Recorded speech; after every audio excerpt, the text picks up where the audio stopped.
ಹೇಳ್ತಾರಲ್ಲ, ಅಂತಹ ಕುನ್ನಿಗಳಿಗೆ ಏನೆಂದು ಹೇಳಲಿ ರಾಮನಾಥ ಅಂತ ಹೇಳಿ ಇವರು ಜೇಡರ ದಾಸಿಮಯ್ಯನವರು ಹೇಳಿದ್ದಾರೆ.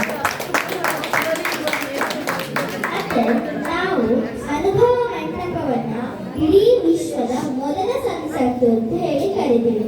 ಯಾಕೆಂದ್ರೆ ಎಲ್ಲರೂ ಅಲ್ಲಿ ಕೂತು ಚರ್ಚೆ ಮಾಡ್ತೀವಿ. ಈಗ ನಮ್ಮ ಸಂಸತ್ ಭವನದಲ್ಲಿ ಎಲ್ಲರೂ ಕೂತು ಚರ್ಚೆ ಮಾಡ್ತಾರೋ ಹಾಗೆ ಅಲ್ಲಿ ಅದು ವಿಶ್ವದ ಮೊದಲ ಸಂಸತ್ತಾಗಿದೆ. ಅಲ್ಲಿ ಎಲ್ಲರೂ ಕುಳಿತು ಚರ್ಚೆಯನ್ನ ಮಾಡಿದ್ವಿ. ಈಗ ನಮ್ಮ ವಚನ ಸಾಹಿತ್ಯವನ್ನು ಮೇಲಕ್ಕೇರಿದಂತಹ ಒಂದು ಸ್ವಲ್ಪ ವಚನಗಾರರ ಹೆಸರನ್ನು ಹೇಳ್ತೀವಿ.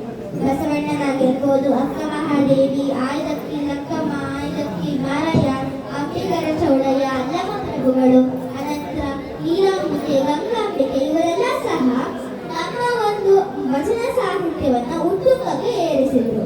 ಈಗ ಬಸವಣ್ಣನವರು ಒಂದು ವಚನದಲ್ಲಿ ಸಪ್ತ ಸೂತ್ರಗಳನ್ನು ಸಹ ಅಳವಡಿಸಿದ್ದಾರೆ.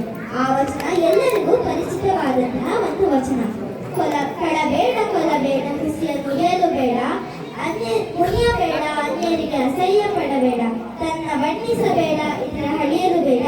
ಇದೇ ಅಂತರಂಗ ಶುದ್ಧಿ, ಇದೇ ಬಹಿರಂಗ ಶುದ್ಧಿ, ಇದೇ ನಮ್ಮ ಕೂಡಲ ಸಂಗಮ ದೇವನಲ್ಲಿಸುವ ಇವರದೇ ಇನ್ನೊಂದು ವಚನ. ಇವನಾರವ ಇವನಾರವ ಇವನಾರವನೆಂದೆಣಿಸಿದಿರಯ್ಯ, ಇವ ನಮ್ಮವ ಇವ ನಮ್ಮವ ಇವ ನಮ್ಮವನೆಂದೆಣಿಸಯ್ಯ, ಕೂಡಲ ಸಂಗಮ ದೇವ ನಿಮ್ಮ ಮನೆಯ ಮಗನೆಂದೆಣಿಸಯ್ಯ ಅಂತ ಹೇಳಿ ಬಸವಣ್ಣನವರು ಈ ಒಂದು ವಚನವನ್ನ ಬರೆದಿದ್ದಾರೆ. ನಾನು ಹೇಳಿದೆ ಸಪ್ತ ಸೂತ್ರಗಳು ಅಂತ ಹೇಳಿದೆ. ಕಲಬೇಡ ಕೊಡಬೇಡ, ಕಳ್ತನ ಮಾಡಬೇಡ, ಕೊಲ್ಲಬೇಡ ಜನರನ್ನ, ಹುಸಿಯ ನುಡಿಯಲು ಬೇಡ, ಸುಳ್ಳು ಹೇಳಬೇಡ, ಮುನಿಯಬೇಡ, ಸಿಟ್ಟು ಮಾಡ್ಕೋಬೇಡ, ಅನ್ಯರಿಗೆ ಅಸಹ್ಯ ಪಡಬೇಡ, ಬೇರೆಯವ್ರನ್ನ ನೋಡಿ ಅಸಹ್ಯ ಪಡ್ಕೋಬೇಡ, ಇದನ್ನ ನೀನು ಹೊಗಳ್ಕೋಬೇಡ, ತನ್ನ ಬಣ್ಣಿಸಬೇಡ, ಇದರ ಹಳಿಯಲು ಬೇಡ, ಅಂದ್ರೆ ಬೇರೆಯವ್ರನ್ನ ಕೀಳಾಗಿ ನೋಡ್ಬೇಡ. ಇದೇ ಅಂತರಂಗ ಶುದ್ಧಿ, ಇದೇ ಬಹಿರಂಗ ಶುದ್ಧಿ, ಇದೇ ನಮ್ಮ ಕೂಡಲ ಸಂಗಮ ದೇವನಲ್ಲಿಸುವ ಪರಿ.